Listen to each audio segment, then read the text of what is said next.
Each year about this time, I head to Palm Springs with a great group of longtime friends for our annual golf outing. When I do, I always think of Bob Hope, since we play some of our rounds at the home of his Desert Classic golf tournament. I've always been a big fan of Hope, largely because he was just a good person. On his 95th birthday, when asked whether he would do anything differently if he had his life to live over again, Bob replied, "If I had my life to live over again, I wouldn't have time." Each of us at one time or another reflects on our own lives and what we might have done differently. Bob Hope was a master quipster, and his response to this question was typical of his quick wit and humor. But perhaps behind the humor, Hope's real answer to the question was, no way. Looking at his life, you would have to wonder what else Bob Hope could have done.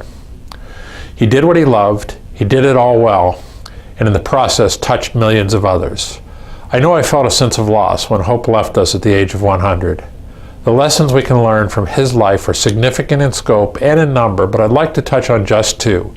One, enjoy what you're doing, and two, bring joy to others. Hope once said, "You call what I've been doing all my life work? No way. Mowing the lawn is work. Telling a joke and getting paid for it is stealing." Clearly, Hope enjoyed what he did, and perhaps that was one reason he did it so well.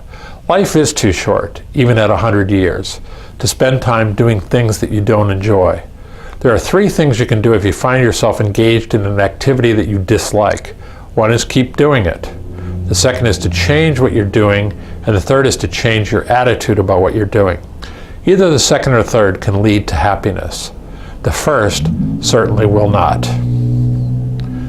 On the second point, Hope discovered at the early age of 11 that he could bring joy to others through comedy when he won a Charlie Chaplin imitator contest.